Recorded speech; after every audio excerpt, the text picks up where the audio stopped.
Well, you went uptown riding in your limousine with your fine Park Avenue clothes. You had the Dom Perignon in your hand and the spoon of your nose.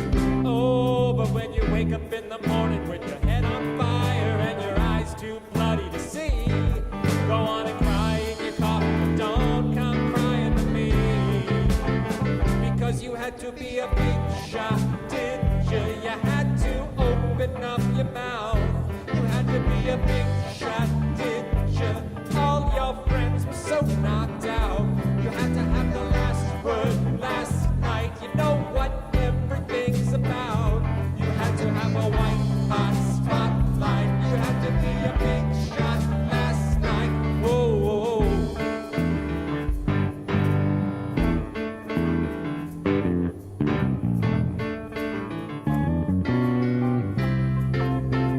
Well, they were all impressed with your Halston dress and the people that you knew at a lanes, and the story of your greatest success. It kept them so entertained. Ah, but now you just don't remember all the things you said, and you're not sure if you want to know. What did you want it, honey? You sure did put on a show. Because you had to be a big shot, didn't you? You had to prove it to the crowd. You had to be a big shot, didn't you? All your friends were so knocked out. You had to have the last word last night. You're so much fun to be around. You had to have the front page bold type. You had to be a big shot last night. Whoa, whoa, whoa, whoa,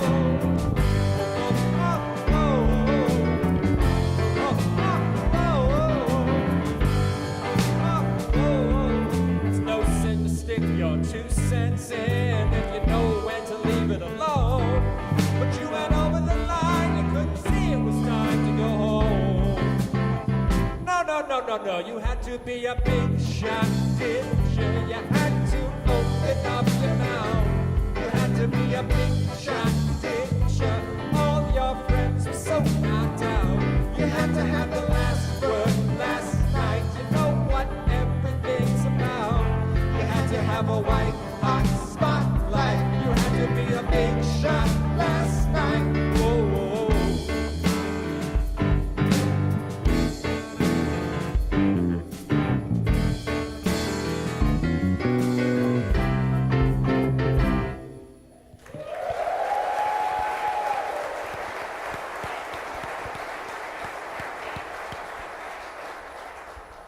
So if you ever have trouble figuring out who is a big shot, that song gives you some helpful tips. Anyone who is wearing a Halston dress, drinking Dom Perignon in Elaine's, although Elaine's is closed, I'm pretty sure, that's a big shot. But here is another helpful tip. The person off in the corner complaining really, really loud about something really, really petty, well, that's got to be a big shot, because that's what big shots do. And today, we're going to hear a reading from a part of the Bible, the book of James, that offers another way, a better way, wisdom from above. God has a message for you, something you see or experience today is meant just for you. Take a moment now and be still and open your hearts and prepare for that word to come at some point today.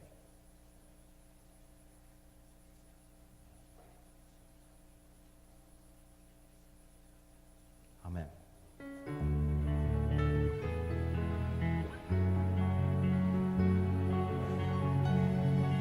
The first reading for today is from the book of Proverbs. Lying lips conceal hate, and those who spread slander are fools.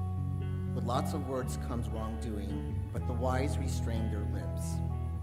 The tongue of the righteous is choice silver, but the heart of the wicked lacks value. The lips of the righteous nourish many people, but fools who lack sense will die.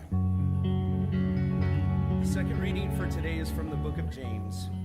People can tame and already have tamed every kind of animal, bird, reptile, and fish. No one can tame the tongue, though. It is a restless evil full of deadly poison. With it, we both bless the Lord and our God and curse human beings made in God's likeness. Blessings and curses come from the same mouth.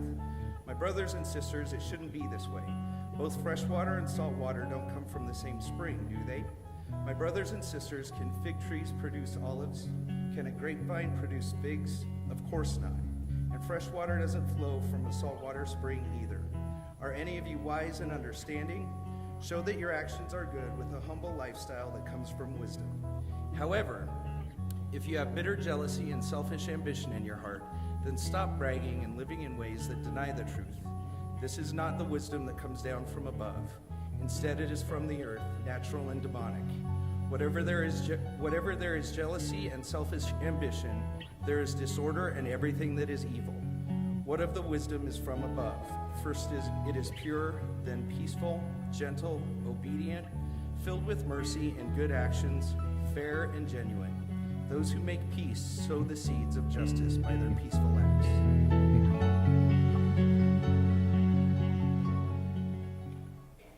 So another clue that you just might be dealing with a big shot is if they have one of these, and one of the essential, what? No. Apps. Never mind.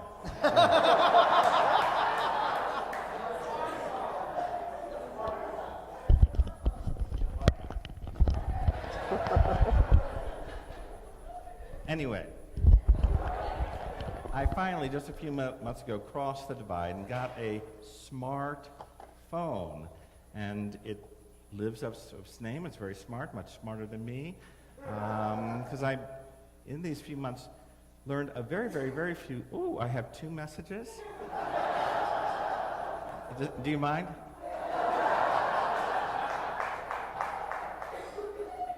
Oh, okay.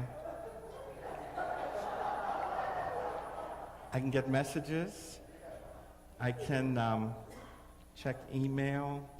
I can go on Safari and see if the Yankees lost last night, which they did. I can tell you the weather here and in Vancouver. But there are a whole lot of things I can't get this to do. I just haven't been able to master it. Siri and I are not on speaking terms. I was trying to get her to tell me about where a movie theater was, and everything I said, she said, I cannot understand a word you are saying. Maybe she's mad. And I understand there are lots of games that people play on these phones, right? And I just don't know anything about them. I've never played a game on my phone. And I don't even know what the games are. There's one game that's kind of filtered into my consciousness, Angry Birds. Yeah, but I don't know what I think you like throw the birds at something, or you throw things at the birds, or somehow or other you make them angry, you know? That's all I know. And then there's another game that I only learned about when I was kind of doing research on the themes in today's reading. And this game is called Words with Friends. Anyone play that game? 9 o'clock is much cooler than you.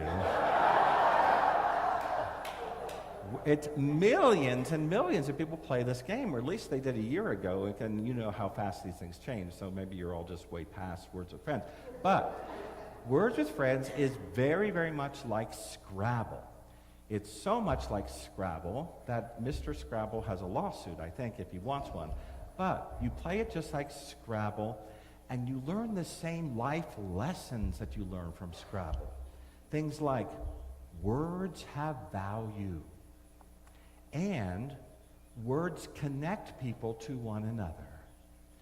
And you can build on other people's words to be even more valuable. Isn't that wonderful? Okay? And there's an even cooler feature to Words with Friends. While you're playing, you open it up and you say you want to play, and you can either play with people you already know, or you can just have the computer randomly assign you playing partners. While you're doing this, you can chat with them. Hey, how are you? I'm good. What's up with you? Deep, meaningful conversations like that. That can sometimes lead to extraordinarily wonderful things. I read a story about a woman in Australia who started playing Words with Friends with a woman in Missouri. And they're playing and they start to chat. How are you? I'm fine. How is your husband? I'm kind of worried about him. He has some symptoms that worry me, but he won't go to the doctor. That's what Australia says. Missouri says, my husband's a doctor. Tell me what the symptoms are. So Australia types them in. Missouri shows them to her husband. Her husband, the doctor, says, get him to a hospital immediately. Missouri tells Australia that. She shows her husband. He says, oh, all right. Goes to the hospital. His aorta was 99% blocked. He probably wouldn't have lived out the day. Score one for Words with Friends, right? But then there are other stories. Probably the most famous story about Words with Friends happened about 9 months ago. I'm sure you heard about it. Alec Baldwin, sitting on a plane ready to take off. He's playing Words with Friends. The flight crew comes and tells him it's time to turn off the phone, and he refuses. They insist. He starts getting belligerent. He yells at them. He's cursing at them. He starts tweeting. He tweets, apparently, American Airlines is where Catholic gym teachers from the 1950s go when they need a second career. That's the nicest thing he says. It gets worse after that. So it gets so bad, they have to take the plane back to the gate and deplane him because he's sitting there playing a game on a phone with strangers is somehow more important than getting hundreds of people to the place they want to go and the place they paid to go safely. That's a big shot, you know? Some voice in his head is telling him this is more important than all those people. Wow. Score -1 for Words with Friends. We're looking at the book of James, which is wisdom literature. It's not theology, it's not stories, but it's good common sense spiritual advice. If you practice certain things, if you develop certain character traits, you'll be more aligned with the Spirit of God than if you do other things. And what James says is the world is full. There are voices in our head that are telling us to do those other things. So 2 weeks ago, we talked about endurance as something that leads us to the Spirit, the world, those voices, the culture, the society, whatever you want to call it, point another way. Last week it was inclusion. The voices go another way. And this week the word is discretion. Discretion with who we are, and particularly how we speak, how we present ourselves. Because those voices representing the culture don't tell us to be discreet or to hold back. They say, put it all out there, every bit of it, as many places as you can, be as connected as many times, as many places, to as many people, 24 hours a day, and that will make you happy. You'll be connected. And so we do that to different levels, and and on Facebook or on Twitter or instant messaging or Second Life or texting or all things I'm sure I haven't even heard of yet. We do it to different levels, and at first it kind of feels good. You know, Cindy King is a Facebook friend of mine, and now her name is Altsiger, because apparently she got married sometime since the 2nd grade, which is the last time I actually saw Cindy King.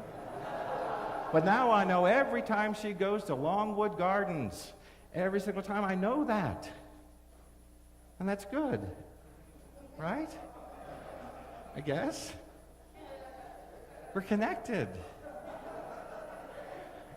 Okay. I'm reading a really, really interesting book by Sherry Turkle. She teaches at MIT. Her field of study is computer-assisted communication technologies and what they do to us as people, what they do to us as a society. She's been studying this for a long time, and the first couple books she wrote, she was pretty optimistic. All the opportunities, the good things, the Missouri, Australia stories. But the more she interviews and the more she studies, the more concerned she's getting. And her latest book, the title of it, captures the concern. The title is Alone Together. Alone Together. And what she's finding is the more connected we are, the less intimacy we actually have in our lives. And the more lonely we become. It's kind of like if you eat lots and lots and lots and lots of junk food, then there's no room for anything nutritious. And if you are in contact 24 hours a day with 5,000 people, it's easy to crowd out any intimate sharing. One of the most poignant interviews, she interviews a lot of kids, middle school, high school kids, and one 12-year-old boy she talked to. He was very articulate, very connected, and she said, what is a perfect communication? What is perfect? He said, oh, that's easy. It would be if I were to I am someone, a single word. The word is, what's up? WHASSUP ? And that's all, that's the entire conversation. That would be perfect because I'm present, I'm there, they know I'm there, but I don't have to reveal anything. And they don't really want to know anything. They just want to know that I'm there, you know. That's perfect. Where she talks to a lot of her students, she says, talking on the phone is considered impolite. It's too demanding. It's way more of a commitment than they would want to make. And if you ask why, when you talk to someone on the phone, you have to answer when they want you to answer. They ask you a question, and you have to answer right away. You don't have time to think it through. You don't have time to go check some other account. You don't have time to edit your reply, which you can in texting. You have to answer right away, and that's hard, and that's a lot to expect. And in particular, a lot of the students she interviewed said, the worst thing about talking on the phone, someone has to say goodbye. And that feels like abandonment. You know, a text conversation, you never really say goodbye. You just don't answer for an hour or 6 hours or 2 hours. But you pick it up, you know. No one ever says goodbye. That would be rude. She said, saying goodbye is a skill I don't have. And it's not a skill I want to learn, said this high school student. I'm not saying everybody go cancel your Facebook accounts and all that. I'm not saying that at all. But someone's watching what this is doing to us as a culture and as people. And the book of James has some ancient wisdom that might be useful. Don't put it all out there.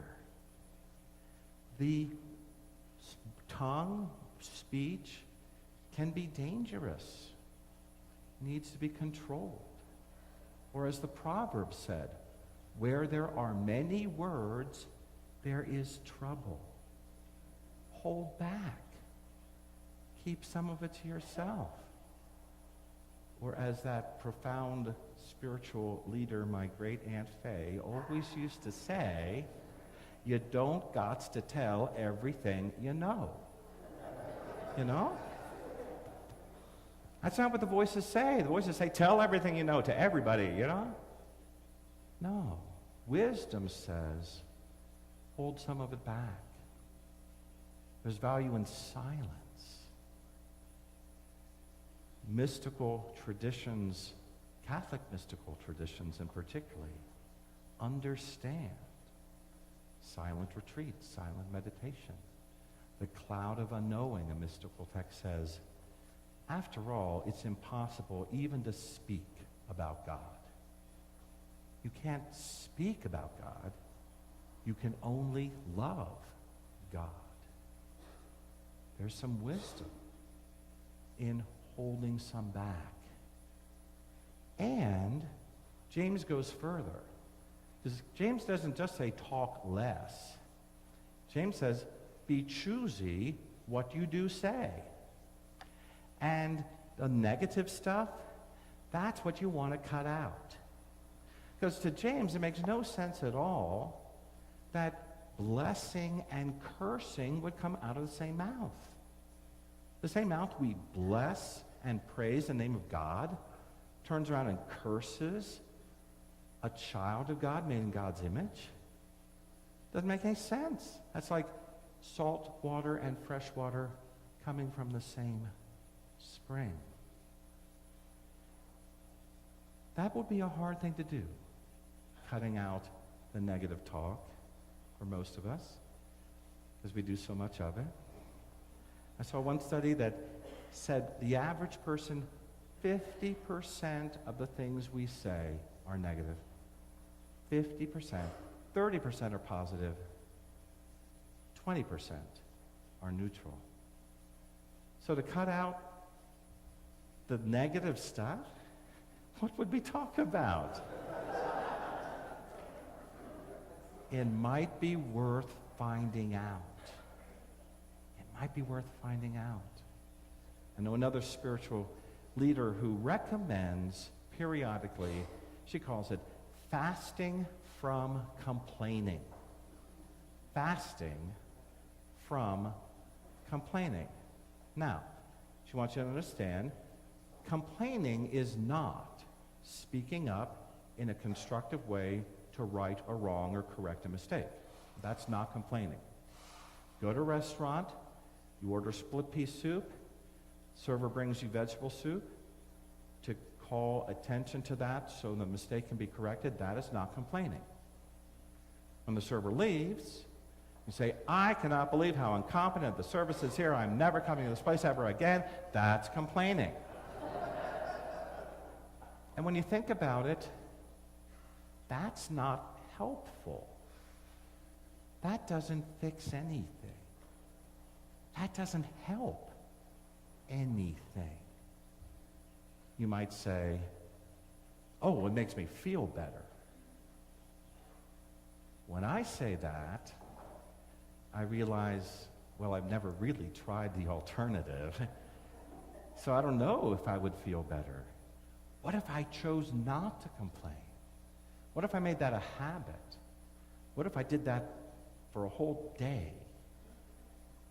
What if I did that for a week? Maybe I'd feel even better. Because you know, when you're in complain mode, you're not listening. And when you're not listening, you're not learning, right? When you're in complaint mode, you know everything about everything and you are right. If there's any humility that maybe I don't understand the situation, maybe there's more to the story, that doesn't lead to complaining, right? By speaking less, we can listen and learn more. I'm reading another really interesting book. It's about mental illnesses and how culturally defined and conditioned they really are, more than we understand. A lot of us here in the United States, we think if we understand something and how it works here, it must be the same everywhere around the world. So we study something like anorexia nervosa or schizophrenia. We figure out how it works, what's effective, what's helpful, and then we just know everywhere in the world it's the same way. But it's not. Mental illnesses manifest themselves differently in different cultures, and different cultures develop their own strategies for how to work with and deal with different things. And so this book gives examples, and one example it gives is PTSD, post-traumatic stress disorder, as experienced in Sri Lanka. And he tells a story about, in the year 2004, you might remember, there was a tsunami in Sri Lanka, and thousands of people were killed. It was a very traumatic episode. And the very next day, hundreds of therapists from Western countries, especially the United States, counselors, social workers, very, very well-intentioned and well-meaning, got on planes and flew to Sri Lanka because we can help. We are experts in PTSD. We know how it works. We know what to do. And when anyone, anywhere suffers a traumatic event, you have to first take them out of their normal social routine so they have time and space to heal. And then you need to make them talk. Talk, talk, talk, talk, talk. Talk it out. That's what you do. We know it. We learned it. We're experts. They land in Sri Lanka, where they don't know the language, and they don't know the culture, and they don't know the religion, and they don't know that Sri Lanka has had a very troubled 50 years. There's lots of trauma, lots of natural disasters, lots of civil war. They're no strangers to traumatic events.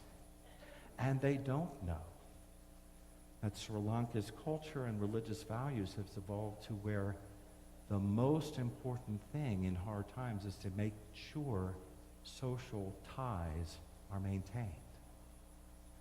They come in and say, don't go to work, don't go to school. The kids whose parents have both died, they want to go back to school the very next day. See, in the United States, we think we're so individualized. If you take care of the inner psychological workings of the individual, then the social relationships will fix themselves. That's the opposite of how the culture in Sri Lanka deals with it. If you maintain the social ties, the individual needs will take care of itself. That's why the kids wanted to go back to school. They've just lost their parents. They want to be with their friends. And not Facebook friends, real friends, flesh and blood friends. I'm not saying it's better or worse. Seems to work better there. Maybe something we can learn from. But certainly, if anyone wants to really help, to go talking less, listening more, we can learn to be truly helpful. Our phones may be smart, but they are not wise. And for wisdom from above that connects us to the Spirit of God, we turn to other sources. Amen.